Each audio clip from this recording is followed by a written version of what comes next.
আগামীকালের দৈনিক রাশিফল নিয়ে বিস্তারিত আলোচনা করব 12টি রাশির ভালো এবং মন্দ নিয়ে। অতি পরিচিত প্রোগ্রাম, প্রত্যেকটা দিন আমি দৈনিক রাশিফল নিয়ে আলোচনা করি আপনাদের অ্যালার্ট করার জন্য। তাই প্রত্যেক দিনের মতো আজও চলে আসছি আগামীকাল দিন সম্পর্কে সম্পূর্ণ বিস্তারিত আলোচনা করব।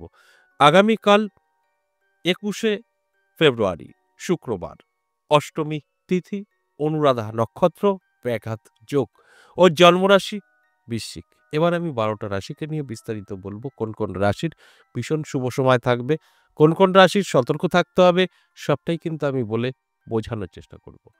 এই আলোচনাগুলো করার উদ্দেশ্য একটাই, আপনাদেরকে অ্যালার্ট করা। আপনারা যতটা অ্যালার্ট থাকবেন ততটা কিন্তু জীবনে সাকসেস পাবেন। আর যখন আপনি এই আলোচনাটা শোনার পর মনে হবে যে না, উনি তো আমার রাশির ভালো বলল, তার মানে আমি সবকিছুই হয়তো সহজে পেয়ে যাব, তা কিন্তু নয়। যখনই আপনি দেখবেন যে সবকিছু আপনার ভালো ভালো বলা হচ্ছে আপনার রাশি ভিত্তিক, সেখানে দাঁড়িয়ে কিন্তু অনেকটাই আপনার উপরে নির্ভর করবে। আপনি যদি এটা মনে করেন যে আমার তো পজিটিভ বলল, তাহলে আমাকে সেইভাবে রেডি হতে হবে, সেইভাবে প্রস্তুত থাকতে হবে, তাহলে কিন্তু সেই জায়গা থেকে আপনার জীবনে সাকসেস আসবে। আর যদি মনে হয় না আমার রাশি আছে, আমি তো সবই পেয়ে গেছি, তাহলে কিন্তু অনেক কিছুই পিছিয়ে পড়তে হবে, ভুল করে বসবেন। তাই আমি প্রত্যেকটা দিন একটা কথাই বলি, আপনাদের অ্যালার্ট করার জন্যই এই আলোচনা। যতটা আপনি অ্যালার্ট থাকবেন ততটা সাকসেস পাবেন। আর অ্যালার্ট না থাকলে আপনি কিন্তু অনেকটাই পিছিয়ে পড়বেন। শুধু আপনার রাশির উপরে ভিত্তি করে সবকিছু মিলিয়ে নেবেন, সেটা কিন্তু কখনোই সম্ভব না। অবশ্যই আলোচনা থাকবে, আলোচনা করব। তার আগে আমার সাথে কিভাবে যোগাযোগ করবেন একটু ছোট্টর উপরে বলে নিই। নমস্কার, জয় মা কামাখ্যা, জয় মা তারা। আপনাদের আমি প্রত্যেকটা দিন এই কথাগুলো বলি যে যারা সরাসরি আসতে চাইছেন বা বাড়ি বসে আপনার সম্পর্কে জানতে চাইছেন, দুটো ক্ষেত্রেই কিন্তু WhatsApp ব্যবহার করতে হবে। WhatsApp এ এসে আপনার ভয়েসে বা লিখে বলতে হবে যে, "আমি আপনার সাথে সরাসরি দেখা করতে চাই।" আমাদের অ্যাড্রেসটা আপনি পেয়ে যাবেন। ২ জায়গায় আপনি দেখা করতে পারবেন, তারাপীঠ এবং আমার নিজের মন্দির নদিয়া বীরনগর। আর যদি মনে হয় না আমি বাড়ি বসে আমার সম্পর্কে জানতে চাই, সেটাও আপনাকে ভয়েসে বা লিখে বলতে হবে। আমাদের এখানকার কিছু প্রসেস আছে, আপনাকে পাঠানো হবে। কমপ্লিট করবেন ২৪ থেকে ৪৮ ঘন্টার মধ্যে আপনাকে কল করা হবে।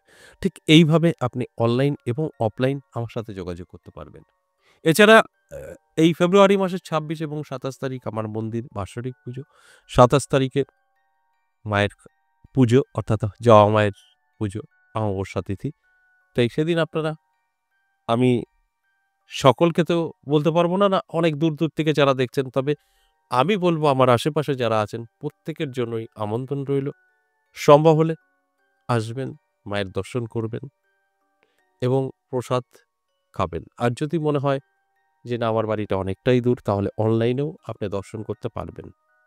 কারণ এই প্রোগ্রামটা শুধু আমার আশেপাশে যারা আছেন তারাই দেখছেন তা তো নয়, অনেক দূর দূরান্ত থেকে দেখছে। তাদের উদ্দেশ্যে আমি বলব অনলাইনেও দেখতে পারবেন, সেই ব্যবস্থাটা করা হবে। আর এই কথাগুলো বলার একটাই কারণ, আপনি আমার মায়ের দর্শন করলেও অনেক কিছু থেকে মুক্তি পেতে পারেন। এটা আমার বিশ্বাস। আমার বিশ্বাস থেকে আপনাদের এই আলোচনাটা করে বোঝানোর চেষ্টা করছি। এবার আসুন আজকের যে মূল আলোচনা, দৈনিক রাশিফল আগামীকাল দিন সম্পর্কে বিস্তারিত বলবো। কিছু, কিছু রাশির অবশ্যই সতর্ক থাকতে হবে, কিছু, কিছু রাশির যথেষ্ট ভালো সময় থাকবে। আর এটাই হওয়া উচিত। কখনোই ১২টি রাশির ভালো হতে পারে না, কখনো ১২টি রাশির খারাপ হতে পারে না। খারাপ থাকবে, ভালো থাকবে, ভালো থাকবে, খারাপ থাকবে। এইভাবেই কিন্তু আমাদের চলতে হবে। তাই আমি শুধু একটা কথাই বলবো যে আপনারা এই আলোচনা শোনার পর সম্পূর্ণভাবে অ্যালার্ট থাকুন। দেখবেন আমি যে কথাগুলো বলছি সবটাই কিন্তু মিলিয়ে নিতে পারবেন। যখন অ্যালার্ট থাকবেন তখনই আপনি কিন্তু সবটা বুঝতে পারবেন, সেইভাবে চলতে পারবেন। এবার আসুন এক, এক করে সেই রাশিগুলোর কথা বলবো। দেখুন এর মধ্যে আপনার রাশি আছে কিনা, যদি থাকে, যাদের ভালো বলবো অবশ্যই সতর্ক এবং অ্যালার্ট থাকবেন, সেটা কিন্তু আপনার জীবনে ঘটবে। আর যাদের খারাপ বলবো তাদেরও কিন্তু সেম, সতর্ক থাকুন, অ্যালার্ট থাকুন। তাহলে আপনার জীবনে কখনোই নেগেটিভ কিছু ঘটবে না। আপনি জানতে পারবেন, সেটাকে অবশ্যই আপনার জীবন থেকে দূরে সরাতে পারবেন। এটা সম্ভব। তাহলে আসুন এক, এক করে রাশিগুলো বলি। মেষ রাশি, অবশ্যই সতর্ক থাকতে হবে। মেষ রাশির জন্য সময়টা কিন্তু ভালো নয়। মেষ রাশির জাতক জাতিকারা যারা আছেন, আমি বলব অ্যালার্ট থাকুন, চোখ কান খোলা রাখুন। অবশ্যই আপনি অনেকটাই ভালো থাকবেন। তা না হলে টেনশন, দুশ্চিন্তা, হঠাৎ আর্থিক দিক থেকে ক্ষতি হতে পারে। এজন্য আপনার অ্যালার্ট থাকাটা অবশ্যই জরুরি। এরপর বৃষ রাশি। বৃষ রাশির জাতক-জাতিকাদের ক্ষেত্রে বলব যথেষ্ট শুভ থাকবে। আপনার আটকে থাকা কাজ ক্লিয়ার হবে।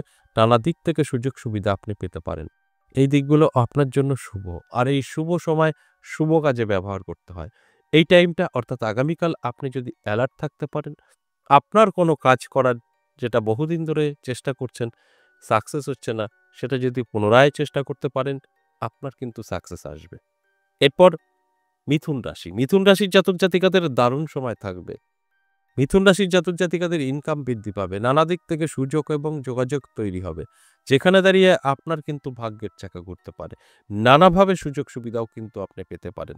তাই এটা অত্যন্ত শুভ। এর জন্য আপনাকে কি করতে হবে? চোখ কান খোলা রাখতে হবে, অ্যালার্ট থাকতে হবে। এরপর চলে আসুন কর্কট রাশি। কর্কট রাশির জাতক-জাতিকাদের কিন্তু আর্থিক দিক থেকে পিছিয়ে পড়ার সম্ভাবনা এবং উটকো ঝামেলা, অশান্তি এগুলো হতে পারে। তাই অ্যালার্ট থাকলে আপনি এগুলো আটকাতে পারবেন। আমি বলছি আপনার সঙ্গে ঘটবে তা কিন্তু নয়। আপনি চাইলে আটকাতে পারবেন। যে আমি একটু সতর্ক থাকি। দেখবেন যেখানে অশান্তি, ঝামেলা সেখান থেকে সরে থাকবেন। অনেকটা সেফ থাকবেন। এটাই হচ্ছে জানার একটা আ উপকারিতা বলা যেতে পারে যে আপনি যখন জানতে পারবেন আপনার খারাপ কিছু সেটা আপনি সামলাতে পারবেন। আর না জানলে ঘটনা কিন্তু ঘটবে। এরপর সিংহ রাশি। সিংহ রাশির জাতক-জাতিকাদের শুভ সময় থাকবে। সিংহ রাশির জাতক-জাতিকাদের সাথে নতুন কোনো সম্পর্ক তৈরি হতে পারে। বন্ধু-বান্ধবী যার মারফত আপনার অনেকটাই হেল্পফুল হতে পারে। কর্মক্ষেত্রে, সাংসারিক জীবনে। তাই এটা অত্যন্ত শুভ। আগামীকাল দিনটি সিংহ রাশির জন্য পজিটিভ থাকছে। এরপর কন্যা রাশি। কন্যা রাশির জাতক-জাতিকাদের অবশ্যই ভালো সময় থাকবে।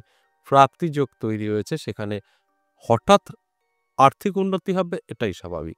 চোখ কান খোলা রাখলে আপনি উপলব্ধি করতে পারবেন। কোনো না কোনো জায়গা থেকে অর্থ কিন্তু আপনার হাতে এসে ধরা দেবে। আর এই অর্থ আপনার ভাগ্যের চাকাও ঘুরিয়ে দিতে পারে। নানা দিক থেকে কিন্তু আপনার কাছে এই সুযোগ সুবিধা এবং আর্থিক দিক থেকে সচ্ছলতা আসবে। এর ফলে আপনার ভাগ্যের উন্নতি হবে। তাই অ্যালার্ট থাকুন, চোখ কান খোলা রাখুন। এরপর তুলা রাশি। তুলা রাশির জাতক-জাতিকাদেরও কিন্তু দারুণ সময় থাকবে। তুলা রাশির জাতক-জাতিকাদেরও কিন্তু ভাগ্যের পরিবর্তন ঘটবে। নানাভাবে সুযোগ সুবিধা আসবে। আপনারও কিন্তু প্রাপ্তিযোগ তৈরি হয়েছে। সেখানে দাঁড়িয়ে ভাগ্যের চাকা ঘুরবে এটাই স্বাভাবিক। আমার আলোচনা আপনাদের অ্যালার্ট করা। অ্যালার্ট থাকলে আমি যে কথাগুলো বলছি সবটাই কিন্তু মিলিয়ে নিতে পারবেন। এরপর বৃশ্চিক রাশি। এই বৃশ্চিক রাশির জাতক-জাতিকাদেরও কিন্তু দারুণ সময় থাকবে। বৃশ্চিক রাশির জাতক-জাতিকাদের উদ্দেশ্যে বলব যে আপনার ক্ষেত্রেও কিন্তু প্রাপ্তিযোগ তৈরি হয়েছে। তাই প্রাপ্তি কিন্তু ঘটবেই। এর জন্য অ্যালার্ট থাকতে হবে, চোখ কান খোলা রাখতে হবে, পরিশ্রম করতে হবে, চেষ্টা করতে হবে। এই সবকিছু যদি আপনার মধ্যে থাকে তাহলে আজকের আলোচনা আপনার সাথে কিন্তু মিলবেই। আর যদি কেউ মনে করে যে না আমার তো ভালো কিছু বলে দিল। আমি কিছুই করব না, ঘরে শুয়ে বসে থাকি। সবটাই হয়তো আমি পেয়ে যাব। তাহলে কিন্তু ভুল করবেন। এই আলোচনা আপনাদের অ্যালার্ট করা। আপনার পজিটিভ সময় থাকছে, প্রাপ্তিযোগ কোনো না কোনো দিক থেকে প্রাপ্তি ঘটবে। এর জন্য আপনাকে তৈরি থাকতে হবে, অ্যালার্ট থাকতে হবে। তবে কিন্তু মিলিয়ে নিতে পারবেন। এরপর চলে আসুন আ ধনুরাশি। ধনুরাশির জাতক-জাতিকাদের কিন্তু সতর্ক থাকতে হবে। ধনুরাশির জাতক-জাতিকাদের সম্পর্ক নষ্ট হতে পারে এবং আর্থিক দিক থেকে পিছিয়ে পড়তে পারেন অর্থাৎ ঋণ ধার করে ফেলতে পারেন। সেই জায়গায় দাঁড়িয়ে টেনশন, দুশ্চিন্তার কারণ হতে পারে। সম্পর্ক নষ্ট হতে পারে। সম্পর্ক হতে পারে স্বামী-স্ত্রীর, হতে পারে লাভ রিলেশন, হতে পারে ভাই-বোন। কোথাও গিয়ে কিন্তু একটা মনের অমিল, তার থেকে একটা অশান্তি এগুলো কিন্তু লক্ষ্য করা যাবে। তাই অ্যালার্ট থাকুন। অ্যালার্ট থাকলে আমি যে কথাগুলো বলছি সবটাই কিন্তু আপনি কন্ট্রোল করতে পারবেন। এরপর মকর রাশি। মকর রাশির জাতক-জাতিকাদের কিন্তু অবশ্যই সতর্ক থাকতে হবে। চোট লাগা, আঘাত লাগা এইসব দিক থেকে। হঠাৎ পা মচকে যাওয়া, তাই ২ চাকা ৪ চাকা সাবধানে চালাবেন। এছাড়া অন্যান্য দিক থেকে যথেষ্ট শুভ এবং পজিটিভ। ইনকাম সবই ঠিকঠাক থাকবে, সম্পর্কও ঠিকঠাক থাকবে। স্বাস্থ্য আপনার কিছু সমস্যা তৈরি করবে। অর্থাৎ এই যে কথাগুলো বললাম, মচকে যাওয়া, ব্যথা বা একটু আপনার শারীরিক প্রবলেম এগুলো কিন্তু আসতে পারে। তাই যখনই আপনি আপনার শরীরের যত্ন নেবেন তখন কিন্তু এটা আটকাতে পারবেন। আমি যেটা এর আগেও বলেছি, আমরা চাইলে আমাদের খারাপগুলো অর্থাৎ নেগেটিভ গুলো আটকাতে পারি। আর পজিটিভ গুলো খুব দ্রুতগতিতে আমাদের জীবনে এপ্লাই করতে পারি। যদি আপনার জানা থাকে তো। এরপর কুম্ভ রাশির জাতক-জাতিকাদের যথেষ্ট শুভ এবং পজিটিভ থাকবে। আপনার স্বাস্থ্য ভালো থাকবে, আর্থিক উন্নতি হবে, সম্পর্ক মজবুত হবে। এগুলো সবটাই পজিটিভ।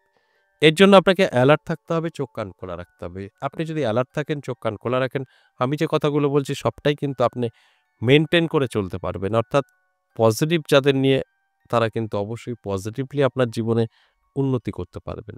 সমস্ত দিকগুলো আপনি কিন্তু কন্ট্রোল করতে পারবেন। এরপর সর্বশেষ মীন রাশি। মীন রাশির জাতক-জাতিকাদের কিন্তু অবশ্যই যে ঘটনাটা ঘটতে পারে সেটা হচ্ছে প্রতারিত হতে পারে। সব ঠিকঠাক থাকলেও এই মীন রাশির জাতক-জাতিকারা প্রতারিতর শিকার হতে পারে। এর জন্য চোখ কান খোলা রাখতে হবে, অ্যালার্ট থাকতে হবে সম্পূর্ণভাবে। তাহলে কিন্তু আপনি এটাকে কন্ট্রোল করতে পারবেন। তা না হলে আমি যে কথাগুলো বলছি সেগুলো কিন্তু ঘটবে। তাই এই আলোচনার মাধ্যমে আপনাদের অ্যালার্ট করাটাই আমার কাজ। অ্যালার্ট থাকাটা আপনাদের কাজ। যারা অ্যালার্ট থাকতে পারবেন তারা সেফ, পুরোটাই সেফ থাকবেন। আর যারা অ্যালার্ট হতে পারবেন না তাদের কিন্তু কিছু সমস্যা তৈরি হতে পারে। আশা করি বুঝতে পেরেছেন। আজ এ পর্যন্তই। আবারও আসবো নেক্সট ভিডিও নিয়ে। ততক্ষণ ভালো থাকুন। নমস্কার।